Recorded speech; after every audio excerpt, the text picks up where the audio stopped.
অধ্যাপক গোলাম আজমের ভাইরা, এই দুই হাসি সেই নামে নাম আমাদের প্রিয় মানুষটি। উনি যতদিন ছিলেন আহলে হাদিস আন্দোলন কয়টা ছিল? জোরে বলেন, কয়টা ছিল? একটা। তাওহীদের সবচেয়ে মূল কথা হলো ঐক্য। সবচেয়ে মূল কথা কি?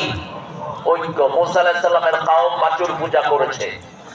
মুসা আলাইহিস সালাম পাহাড় থেকে এসে ভাইয়ের দাড়ি ধরলেন, চুল ধরলেন। সূরা তাহার ভিতরে আল্লাহ বলছেন, তিনি বললেন, ইয়া ইবনা উম্মি লা তাখুয বিলহিয়াতি ওয়ালা বিরাসি, হে আমার মায়ের ভাই, মায়ের ছেলে, আমার দাঁড়িয়ার চুল ধরে তুমি শত্রুদেরকে ঐক্য আনন্দ দিও না।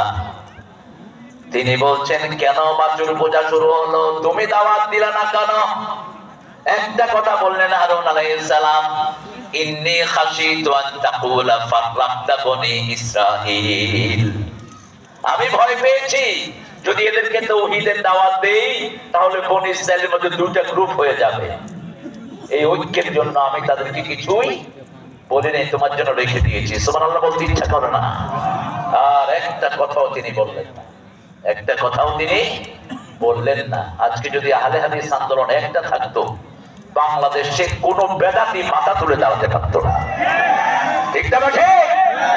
এখন বলে নিজেদের মধ্যে তো ঐক্য নাই, আমাদেরকে কি বোঝাবে? এক একজন শেখ এক এক রকমের কথা বলেন, অথচ আমাদের বেসিকের মধ্যে কোনো পার্থক্য নেই। আমরা টুডে অর টুমরো সহিহ হাদিসের কাছে আসা ছাড়া বাঁচার কোনো উপায়। মসজিদ গুলোতে গেলে মনে হয় কি নামাজ এরা পড়ছে।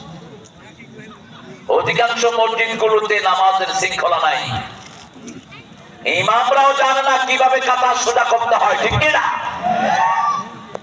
রাসূল যে আমলগুলো করতেন সেটাকে আজকে মসজিদ গুলো খালি। মসজিদ গুলো কি খালি? একামত দেয় সামনের দিকে তাকায়া, আর ইমাম সাহেব কাতার সোজা করুন, মিলে মিলে দাঁড়ায়। তুই এখানে কি তেলাওয়াত করতে আসছ মূর্খ? একামতের পরে রাসূল মুসল্লিদের দিকে ঘুরে দাঁড়াতেন, দাঁড়িয়ে প্রথম বলতেন, ইস্তাউ তা'তাদিলু তারাসাউ আসাদুল খালাল। খুব কড়া ভাষায় বলতেন, আর ওমর লাঠি নিয়ে ঘুরতেন। যার কাতার বেঁকা হতো তার ঘাড়ে বাড়ি জানতেন, এই ভলান্টিয়াররা, এই তোমরা লোক দাঁড়ায় না, এই পুলিশ দেখো যে যেখানে দাঁড়ায় দাঁড়াও। কোত্থেকে রাখছি কথাও শুনে না। এই বেটা তুই ওদিকে যা, মূর্খ। যে যেখানে দাঁড়ায় দাঁড়া। ওই পিছনে বসলে দেখা যায় না, এই জন্য সামনে আসতে দেখার জন্য। তোর সমস্যা নেই। মাহফিলে সবসময় দেখবেন খাড়াই না একটা পার্টি থাকে, এরা বসবো না, কি করবি কর। আবার সৌদি আরবে গেলে দেখবেন এক গ্রুপ আছে, হাত পাতবো না, কি করবি কর। আল্লাহু আকবার, পাতবো না, কি করবি কর। আছে না?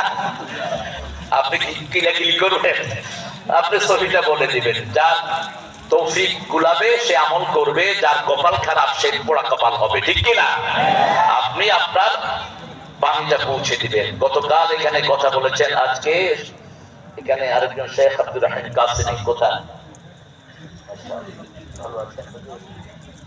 ওনাদের বাড়ি কিন্তু এই গ্রামে পুরাটাই।